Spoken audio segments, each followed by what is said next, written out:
Salam, puji Tuhan, terima kasih buat kesempatan yang diberikan bagi saya untuk mempresentasikan tugas kuliah Dogmatika 3, di mana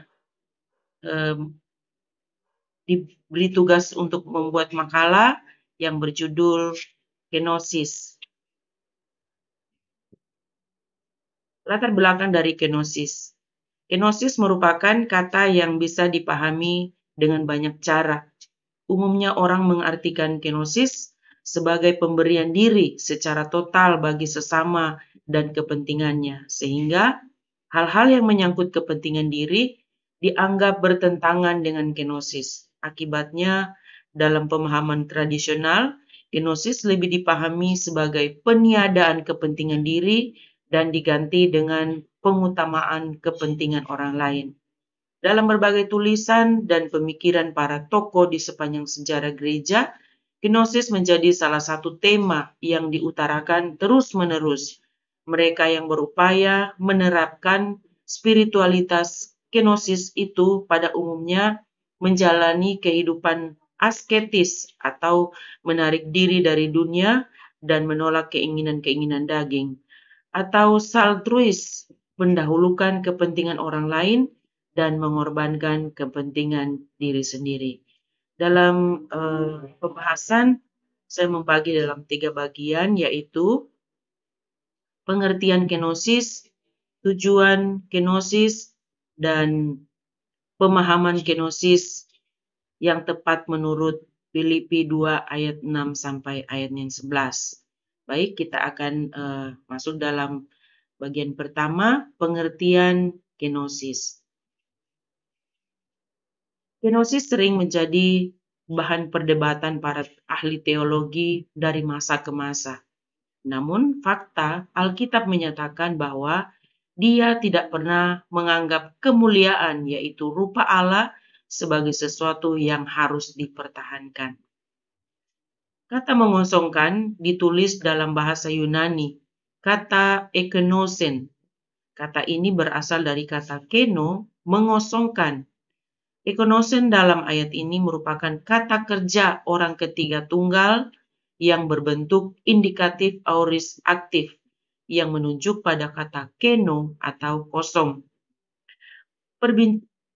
Pembicaraan tentang kenosis atau penjelmaan Yesus Kristus menghasilkan dampak teologi yang sering menunjukkan warna teologi, baik yang mempertahankan kenosis, menolak kenosis, maupun yang tidak menerima dan tidak menolak kedua-duanya.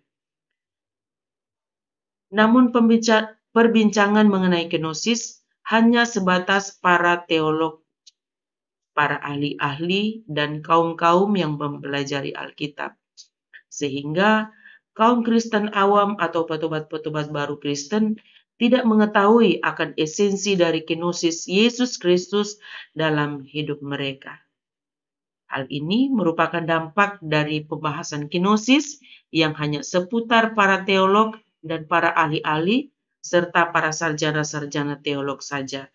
Tidak pernah sampai kepada orang-orang Kristen awam, sehingga orang-orang Kristen tidak tahu dan tidak sadar akan tindakan Yesus Kristus mengosongkan dirinya. Next.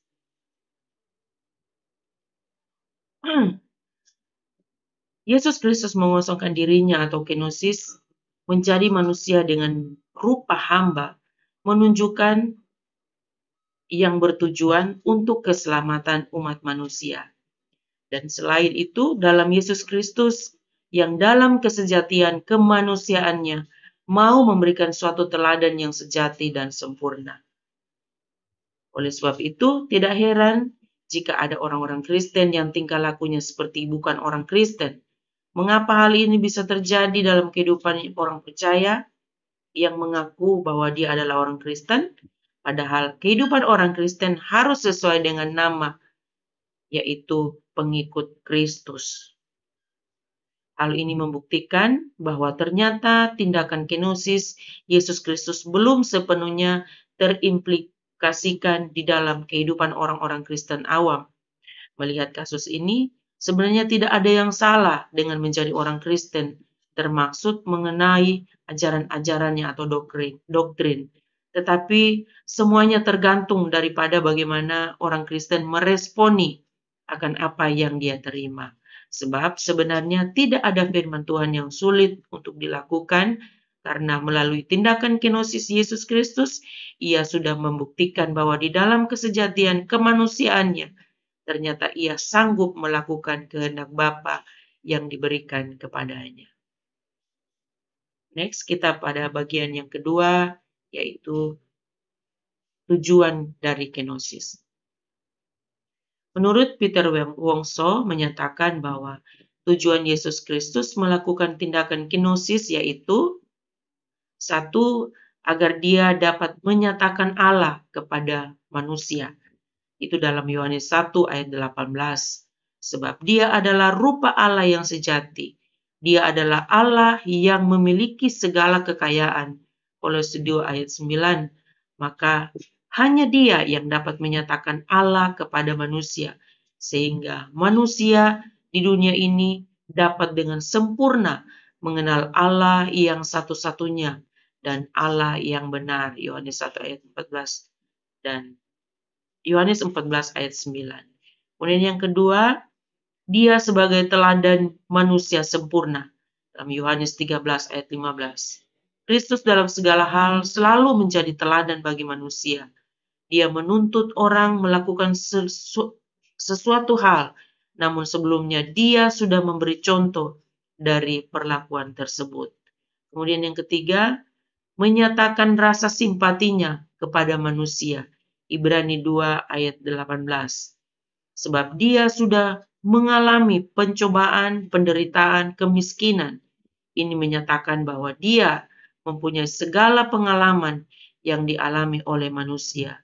Akibatnya, dia dapat menyalami keadaan manusia. Kemudian yang keempat, merupakan hubungan erat dengan hal penebusan. Itu dalam Ibrani 9 ayat 12, 14 dan 28, kemudian pasal 10 ayat 5 sampai 10. Sebab dia haruslah mempunyai tubuh jasmani, barulah dapat menyerahkan dirinya sebagai korban. Dia mempunyai tubuh, barulah dapat mencucurkan darah demi menebus atau membasuh dosa manusia. Sebab itu Alkitab berkata, bukan darah dari kambing domba itu dapat menebus dosamu, melainkan darahnya yang sekali dicurahkan bagi penebusan selama-lamanya.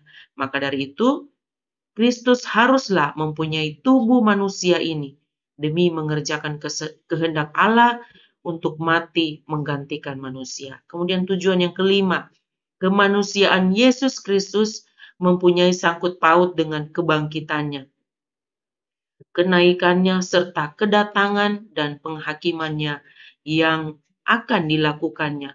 Dalam Lukas 24 ayat 39, Yohanes 19 ayat 34, 20 ayat 27, Kisah 1 ayat 11, dan Wahyu 1 ayat 7. Karena Yesus Kristus mempunyai tubuh manusia, sehingga ia dapat bangkit dari kematian, menang atas kematian, menjadi buah sulung kebangkitan, sehingga dapat memberikan pengharapan kebangkitan kepada orang percaya.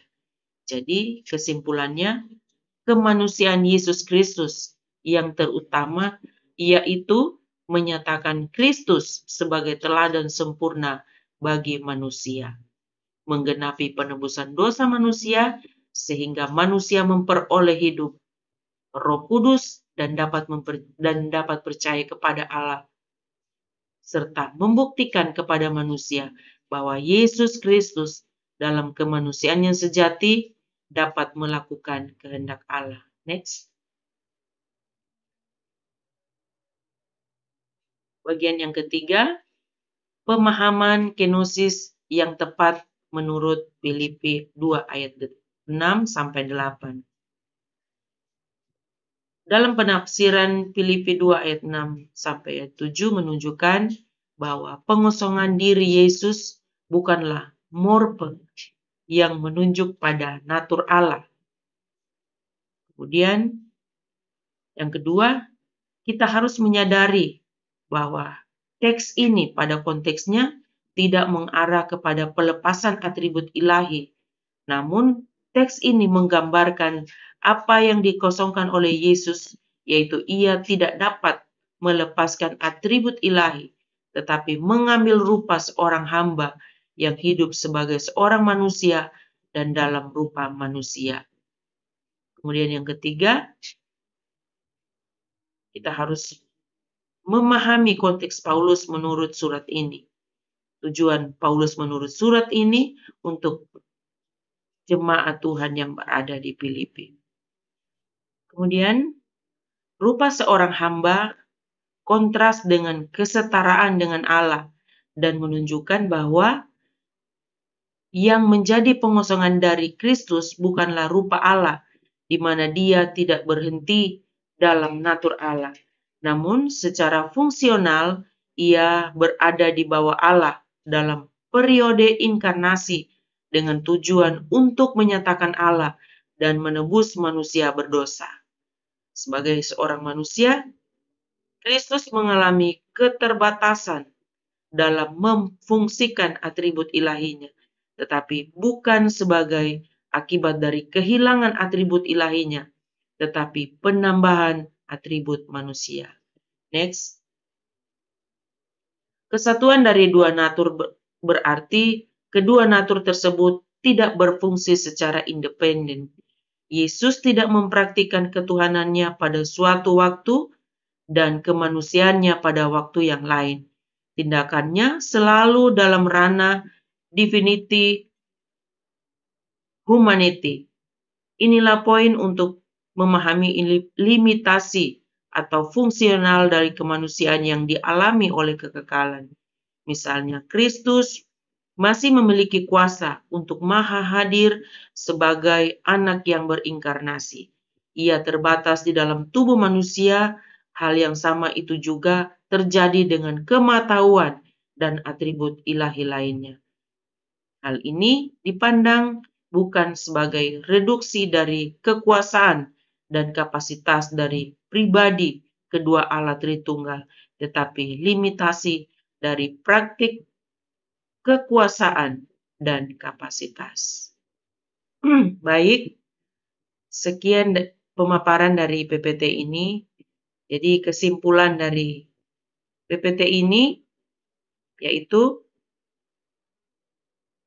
pengosongan diri Allah tidaklah mengakibatkan ia kehilangan atribut ilahinya, melainkan atribut ilahinya tetap ada dan ia menambahkan atribut pada manusia pada dirinya serta membatasi dirinya dalam memakai atribut ilahinya hanya sesuai dengan kehendak Allah secara masa inkarnasi. Bila diperhatikan secara literal, hal tersebut menunjukkan bahwa Kristus dijadikan sebagai teladan yang mana tidak mempertahankan hak istimewa di dalam kesetaraannya dengan Allah dan rela mengambil rupa sebagai hamba untuk menyelamatkan dosa manusia. Sekian, terima kasih.